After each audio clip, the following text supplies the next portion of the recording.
to reflect our prayer.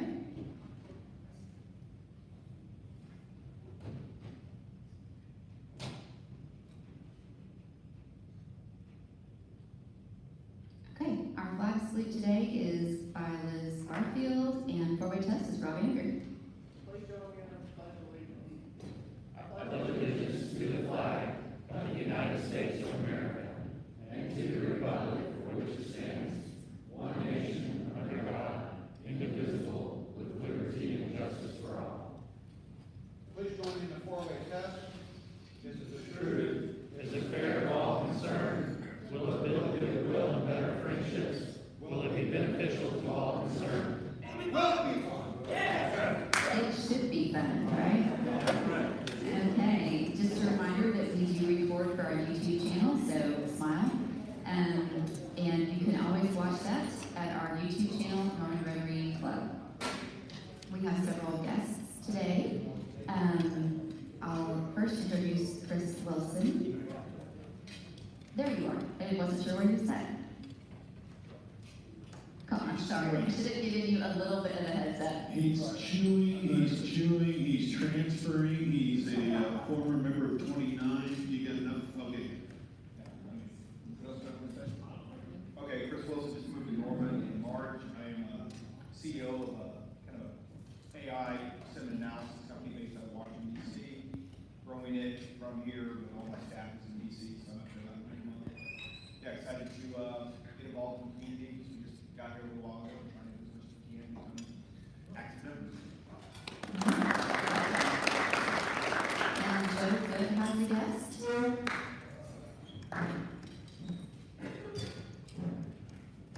My guest is my brother from Sacramento, California, Pocket, Greenhaven Rotary Club. And not here with him is his wife, who is more relevant in most ways, but some of the old timers will remember Gene Raw, who started the fruit sale, our most successful fundraiser in this club, and was a great district governor. But you may have heard of Gene if you've heard Ron Burton's stump speech, where he talks about how he dropped out of Rotary. It didn't interest him, and somebody brought him back in and convinced him that Rotary was worth doing, and that was Gene Braun. Anyway, he's married to Gene Braun, that roundabout way. Sorry Judy couldn't be here tonight, but as a consolation prize, Jack is here. Well, we're glad that Jack is here. And then Barbara has a couple of guests with her today. I have my returning granddaughter who is the senior at OSU graduating. My returning granddaughter, a senior at OSU graduating in IT and cybersecurity in April, very soon. I have with me a special guest, Kurt Vandenborn. He is with DMG Real Estate. It's been a pleasure to do business with him. He's in business development and commercial associate. So I'm very glad to bring him with me today. Okay. I've got a string of announcements, so bear with me. I do want to remind you that tonight is our after hours from 5 to 7. You don't have to be a member of Rotary to come. Anybody can come. We're at DOS Boot Camp, which is on Main Street in Crawford. Okay, so that is tonight. Next week, our meeting is not here. It is going to be at Thunderbird Clubhouse. I'm really excited about this. Elliot Springer is one of our members, and he works there. And they're going to be cooking lunch for us. And then I would like for you guys to bring some candy with you. We're going to be trick-or-treating with their clients. So kind of fun. And feel free to come in costume, you know, something Halloween, something festive. That would be great. Craig is not here today, so just a reminder, I don't think we've announced it, but our next Barnes & Noble Book Fair date is the weekend of November 8th and 9th. And District Governor Ridgway has asked all clubs in the district to do something for a day of service on November 8th, so that ties in well with that. So I'm sure a sign-up list will be coming your way soon. I want to thank the students for coordinating our trash pickup day. Shauna coordinated all that. Michael was the on-site. We had a small but mighty group show up, and some of us got wetter than others. But anyway, thank you for being there. I just want to remind you that we're getting toward the end of the month, and if you have not met with your food fellowship group, like mine is meeting Monday for lunch, would encourage you to try to schedule something. Kevin Hopper has an announcement.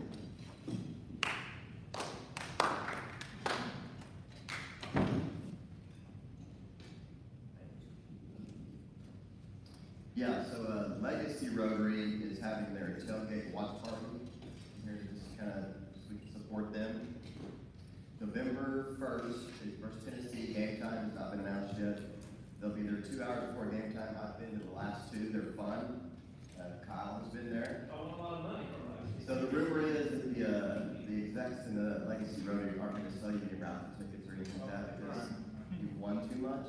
It wasn't fair, and I'm concerned that they would do that. So Kyle can't win this year. No, just kidding. But it is a fun event. It's $40 for a ticket. I think there's one table left you can buy, but please consider supporting them. It's a fun time. Okay, thanks, guys. Liz Barthel? Week 1 class. Y'all can do that.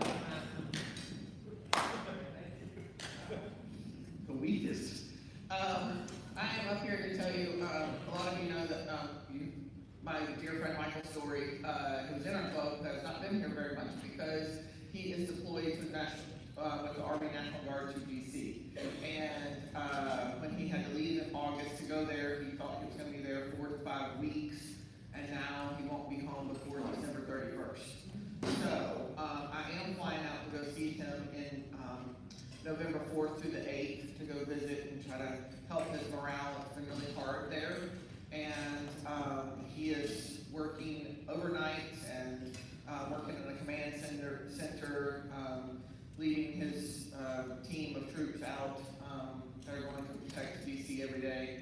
And so Liz has left some cards on the table over there. If you want to write him a card, just say thinking of you, or we miss you, or anything encouraging. We can't wait to see when we can get back. Anything you want to do, I can get those from you later this week or next week, at the meeting next week, something like that. Just tell me where you are and I can come to you to pick up cards or whatever. Just something of encouragement from our club would be really nice. He's really had a really hard time, as have others, but I just think it'd be something nice we could do for our club member. So thank you. Thank you. Okay, and I did save this announcement for the last one. Jamie, would you like to come up here?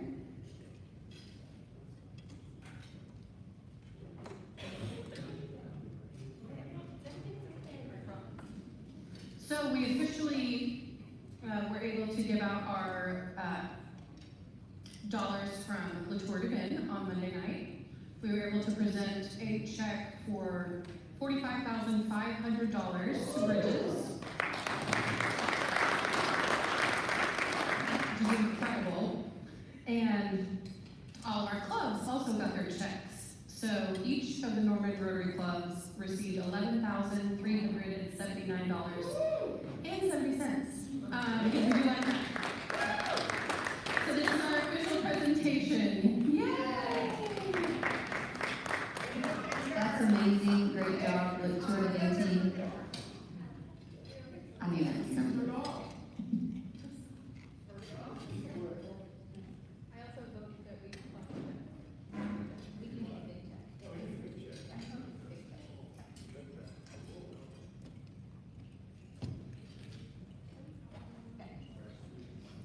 All right, one more round of applause for our Tour de team. Who am I forgetting? Okay, they knocked it out of the park. So thank you, this helps us a lot. And more importantly, we get to help an organization in Norman. So if you get a chance,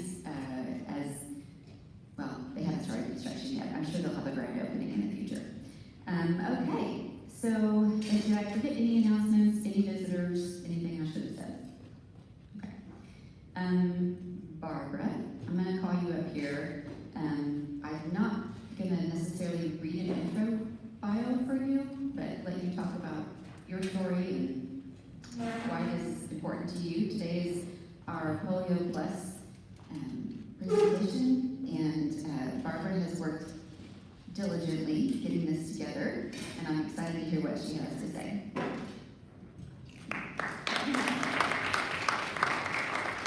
It's a pleasure and honor to be here.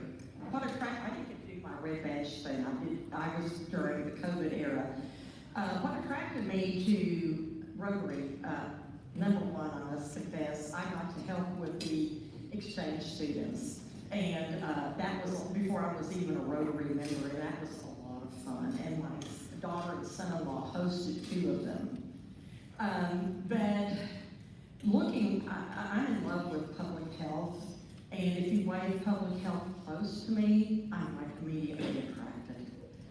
I have quizzes on the table, and on one of those questions it says, and it came from the Rotary magazine recently, when did Rotary decide that they wanted to prevent polio with vaccines? 1980 is the answer.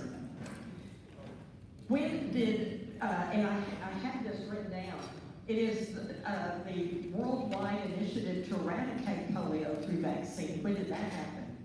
1988. Visionaries in public health.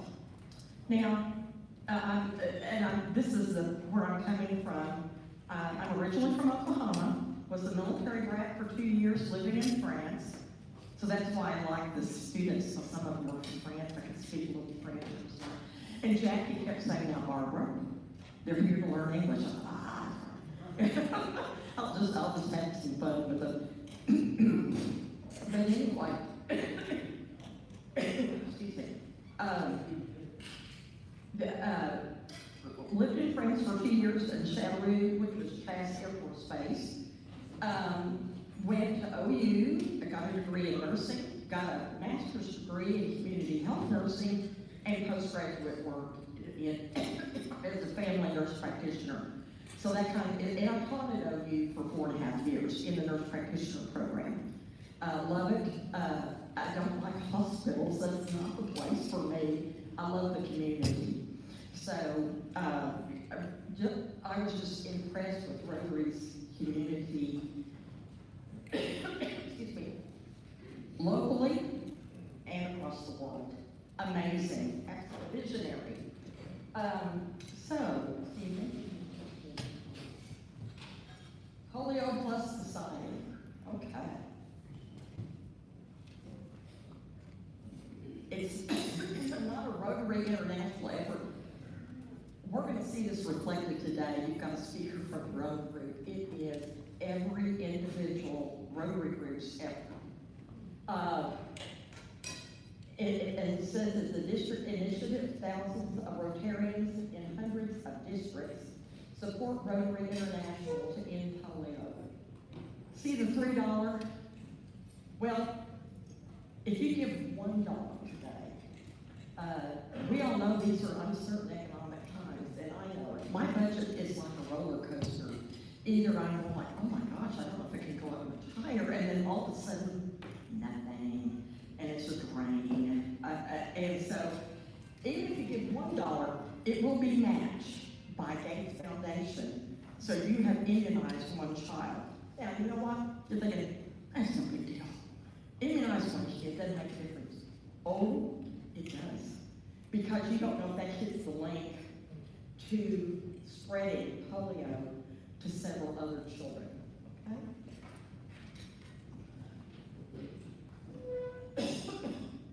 Why now? We are not done. We have wild polio virus.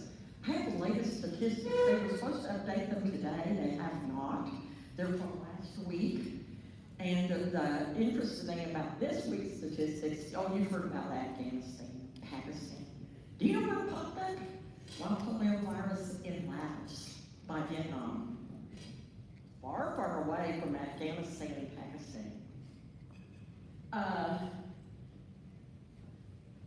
the way they do this, and these are questions that are in that multiple choice. Polio virus, for the most part, is benign. That means it doesn't do anything to 99% of the people who get it. 99% of the people get polio, and they have an upset stomach. They may have diarrhea. You know, you look at doctors, you eat the last day, passes.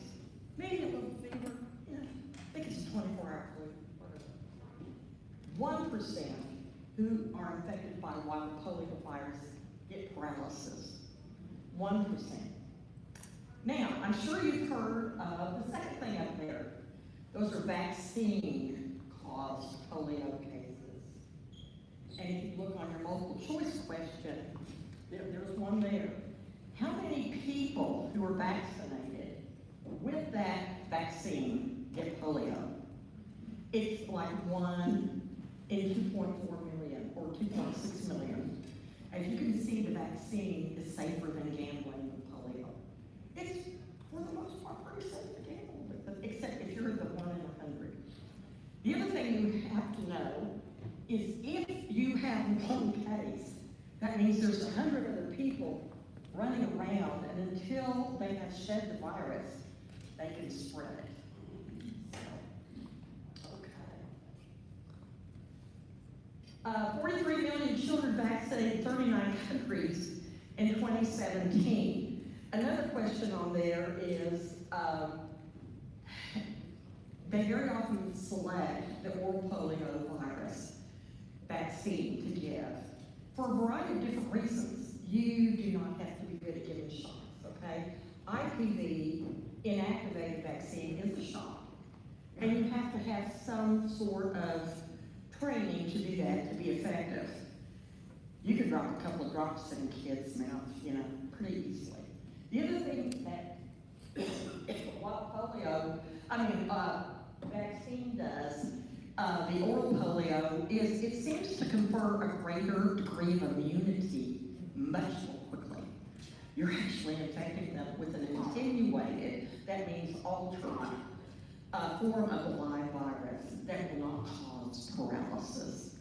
Now, the people who do get paralysis, I have old books because I'm really old, and have brand new access to National Library of Medicine. In the olden days, we used to think, oh, well, you know, they just, the vaccine did this, that, and the other. You're realizing that certain people's immune systems can reverse the attenuation. That is 2025 science going on.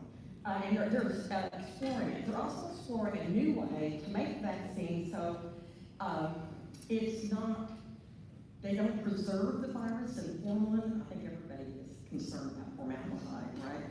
But they're going to alter it with ultraviolet light. So this is, again, it's ongoing research being done. Currently, campaigns continue worldwide, even in war-torn areas like in Gaza. Were rumors. I couldn't quite find the documentation of the cases there, but I think they were concerned that there was a case of polio. And as soon as the bombing and all the atrocities gave pause, they allowed those workers to come in and immunize those children. They're among the first. So it still is, where is it likely to occur? Poor sanitation. Another question is, how does it get transmitted? It's fecal-oral route. So if you're a bathroom sharer, or if you don't even have a bathroom, if you're not sure of your drinking water, that you're at greater risk for one of those non-symptomatic, non-paralyzed people to infect you. Okay. They're talking about worldwide surveillance costs $100 million. This includes, and very important, of course, we used it in COVID as well, sewage samples. And some of these places don't have sewer samples, so because they don't have that kind of development. But yes, it costs quite a bit of money to do that. And if you have people who are being forcibly moved out of their own country.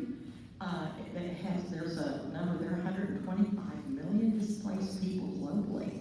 Easy outbreak, easy outbreak.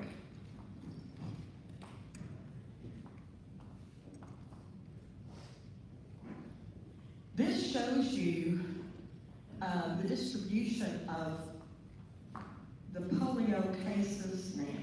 And very often they will distinguish between wild polio virus. There are 3 strains. There's also 3 strains in the vaccine. And they'll show you that incidence. But there you've got it globally. It looks like we have one in, where is that, South America? Indonesia. Well, actually, the one that's in Laos is the number 1. It just came out of nowhere, and it's there. And that was last week's stats. And Eastern Mediterranean, but anyway, there's one over here, number 1. Oh, the Americas, French Guinea. So it can, one of these slides says only a plane ride away. Technically, yes. It's not spread through the air. It's actually spread through fecal, oral, poor sanitation. So if you're riding on a plane with somebody, just be sure you wash your hands real good when you go to the bathroom. So there you go. Are we at the end? No. Okay, it talks about pledging an annual contribution. It says at least $100. Well, there's another question on there. If you contribute even $1 today, your pocket change, it will make a difference. It will make a difference. And I've worked with CDC on a tuberculosis outbreak in Latin America. You don't know, you pray that somebody is immune or has taken precautions when they enter into a high-risk group.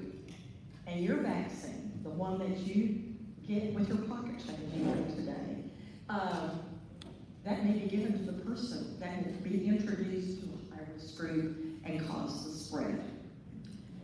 Until the world is, $100 a year will get you credit towards your Paul Harris, and you're a member of the Polio Plus Society.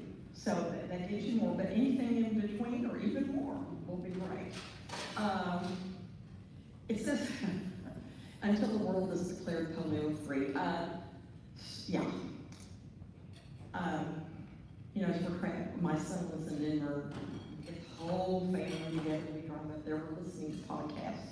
There's one called Cautionary Tales about how people got smallpox in London. It will always be in a lab. It will always be in a lab somewhere. So hopefully, you're hoping it doesn't get out of the lab. But clearly, through the carelessness of some of the lab workers and lack of oversight, it did get out of the lab. They contained it very quickly. They had 1 death. Smallpox is merciless compared to polio. Polio, you know, and they may not know that there's polio in the community unless they have a positive sewage test, because maybe those people that do develop it aren't there. You know, maybe they are in the lucky 99%. And I'm not familiar with the Rotary police, but anyway, I borrowed these slides. Okay. What we got here? Well, let me go backwards. Yeah, we have a new sign-up form. Polio is uncurable. I'm watching a series. I don't ever get to watch TV when I want to, so I have YouTube. I record everything. I don't know if you've all watched the series Roosevelt's The Intimate History. Well, supposedly Franklin Delano Roosevelt, our president, I didn't realize he ran for 4 terms and won 4 terms. Oh my goodness, oh my goodness. But they thought he had polio. But again, fast forward to 2025, we're looking at it more closely. It might have been Guillain-Barré syndrome, because he was paralyzed on both sides. His age, usually you get it as childhood disease. However, I have a girlfriend who lost their mother to polio. Who dies of polio? There's a number on your thing, multiple choice. who have their lungs affected neurologically, they cannot breathe, you've heard of iron lungs. A lot of times they die, or if they cannot swallow, they die. They choke and die, eventually. And even on their own saliva, and my mom worked a polio unit in Children's Hospital when I'm 5 million years old, but in the 50s. So yeah, that. This is one of their little things. I've got a T-shirt here that I attended a polio.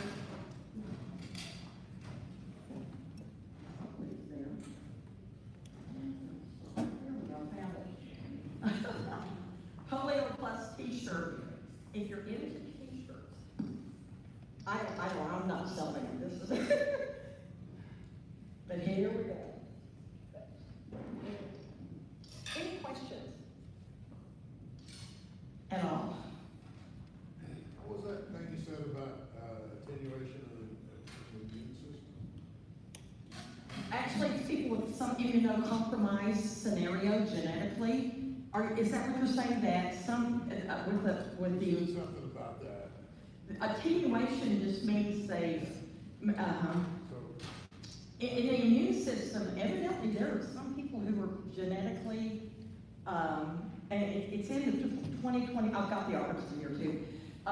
That they can change it back into an active form of polio, and those rather than an attenuated. That kind of spooked me out. Viruses are very smart, and they have a way of getting, and so, as you watch COVID, it's still here, and not as virulent, not as deadly, but yeah. I didn't realize only 1 out of 100. The rest are carriers then, if you. They get immunity, that's like close to the first one, they're not gonna get it again for that strain. There's 3 strains. If they get all 3, they're not gonna ever. They have lifelong immunity. And that's what we're pretending to do, so to speak, when we give the live virus, is we're giving them lifelong immunity. Running that risk of 1 every so many million will get paralytic polio from the live virus vaccine. So do we ever need boosters after the initial one when we were children? Most countries have gone to IPV, which is inactivated polio, and I think in my mind they're watching it. If you've been so blessed as to have a oral inactivated polio vaccine, you don't need it anymore. And also that, and you get quicker herd immunity. One vaccine is usually not enough for anything. You need multiple repeats to remind the immune system, hey, you're protected from this now. Okay. I know a couple of people in Norman who had mild polio cases as children, but now they're in the 80s and it's coming back, symptoms, and they're having quite a few problems. What's going on there? It's called post-polio syndrome. They're not infectious. However, they have suffered damage to their neurological system. And we're living longer. You hear all the discussions about Social Security. People used to die at 63, and now we're living to 80. So as older we get, we're noticing some of those neurological symptoms come to being. I heard something recently, and I have to do some more reading on it. The aging process is an inflammatory process. So you hear about Alzheimer's being an inflammatory disease. There are other, like arthritis, inflammatory disease. So that sets you up to be more vulnerable to a neurological situation. They have nerve damage.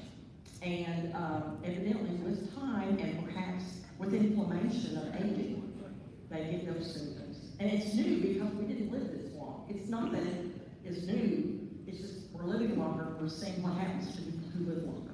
Hey, Margaret, let me make a few comments and then Steve has that question. So there are 3 forms on your table. One is just reading material. I'm sorry that there's 3 forms on your table, but we used to have one way of paying and one way of collecting. Now we have like 50 ways of paying and one way of collecting. So, anyway, there's a QR code, there's a form to fill out. I'll do all the legwork for you. If you want to become a part of the Polio Plus Society, you can just put your name and your signature on that one form. I'll get that to Rob Greenstreet for you. And then the other form gives you the opportunity for me to bill you. It has some QR codes on it if you want to pay at those levels, or if you've got check or money today, you can leave it. Just fill out the form, put it in the basket, and I'll take care of it for you. Hey, Stephen has a question. Okay, so I have a request and a question. Will you hold that T-shirt back up because it will make a really cool picture? Your slide of the world showed many countries that have cases, and yet Rotary focuses primarily on Afghanistan and Pakistan. Why is that? Why just the focus on the two countries? They're endemic. That means it's recurring over and over and over again. Even, you might make it on that map if all you have is a positive sewage thing. It may not actually be a real person. Oh, wait. Real. Okay. So do we not need to care about the other countries? Oh yeah, we do, because you know for every one, if you see it in the sewage, 1 in 100 are going to get it, paralytic polio. Oh yeah, we need to care about all of them. And the world, where I got my stats that are the most recent,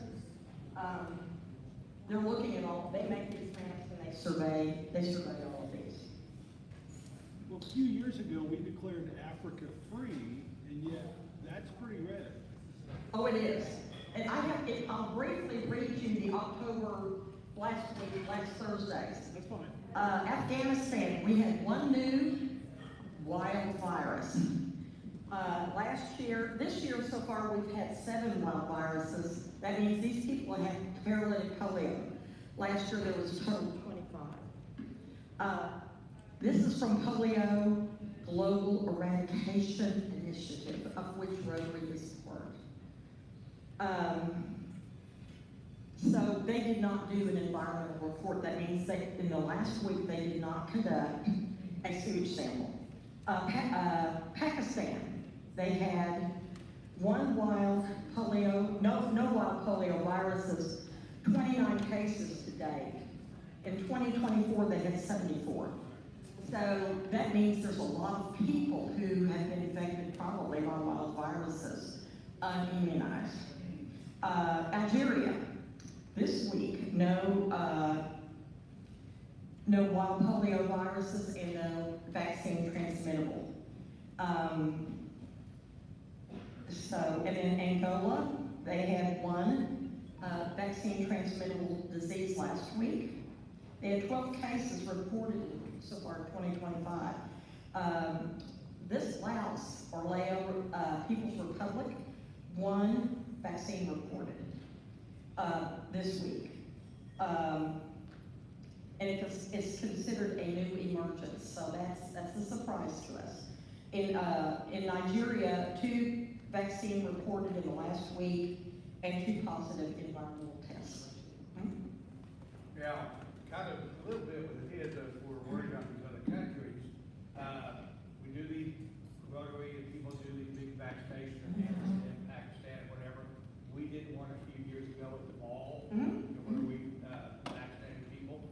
Is this a vaccine I can go to the pharmacy like the flu or something like that? I know you can go to the health department Okay. very often. Just don't give a And, single person. and knowing that the government is in flux, if for some reason they say they don't have that, they can direct you to who does.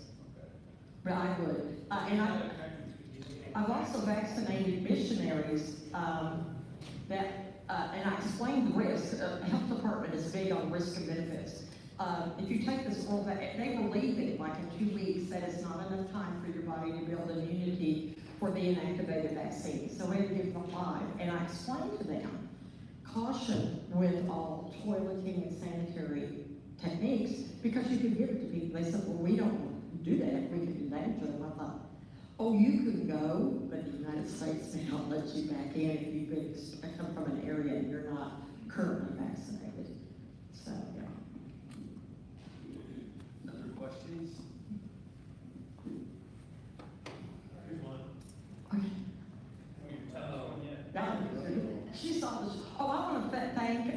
Randy Hooper, he printed for free. He's come to some of the Rotary meetings. He printed for free my handouts, so it was very kind of him and his generosity. Yeah. I think you sort of already answered it, but also I'm curious, so have you encountered polio during your work? And then, if not, or if so, I'm curious what you specialized in when you did, something? I did not encounter them. Polio was when I was a little girl, if anybody can believe that. I had a girl in my class who had it, who has since died. It puts you at greater risk. She died like in her 50s, okay? Also, I had a girlfriend, again, her mother died of polio, and was one of those unfortunate people that they couldn't rescue. But I personally have only dealt with vaccines, and even the missionary scenario, where I caution people about the risks and benefits of the vaccine.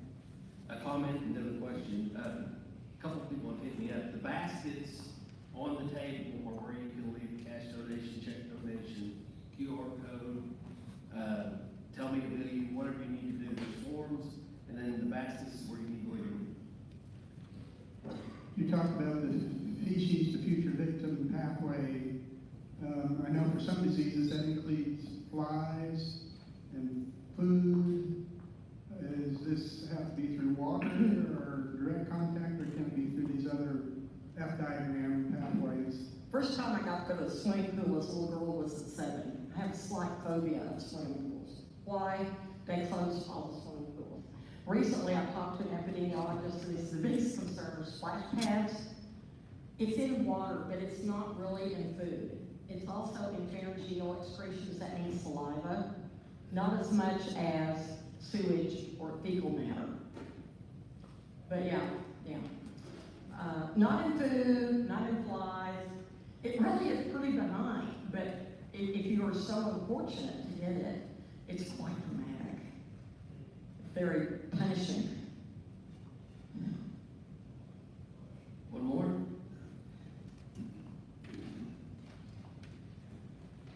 It's not a question, but some people may know this, but I think in the 50s, they had a polio ward on the top floor of Ellison Hall, which was a student infirmary. But it was a woman I talked to one time said that she was confined to the polio ward up there, and her father was an administrator there, and he would come by and wave to her every day. She was confined there. So it's very close to hand. Oh yeah. And so my love of public health, and that's what you gotta do. So they always say it's health promotion, disease prevention. That sounds abstract. This is my reality statement. It's who lives, who dies, who's disabled, and why. Because public health goes beyond diseases. I gave a presentation in Washington, D.C. on the Murrah building bombing and nurses' response. They did a study, CDC did a study on who lived in that bombing. Run for the staircases, they're reinforced. But that's what they found out. That's what they found out. So I'm fascinated still with that question of who lives, who dies, who's disabled, and why. Thank you. It's been a pleasure and an honor.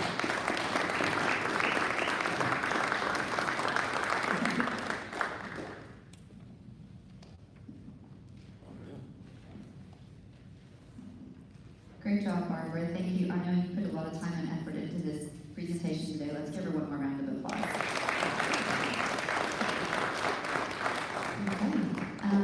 Just a reminder, there are some cards. You can take them with you if you want to write Michael a quick little card note. You can provide your own, but I think it'd be really great if we could load Liz up in her carry-on to go see Michael and let him know that we're thinking about him. Just a reminder, tonight is after hours at DOS Boot Camp, 5 or whenever you get there, till 7 o'clock. Next week we are at Thunderbird Clubhouse, and bring candy, wear something festive for the occasion. And I do want to thank Barbara again, and her guests, Caroline and Turner, and our visiting Rotarians, Chris and Jack. We welcome you back anytime. Thank you. You are adjourned.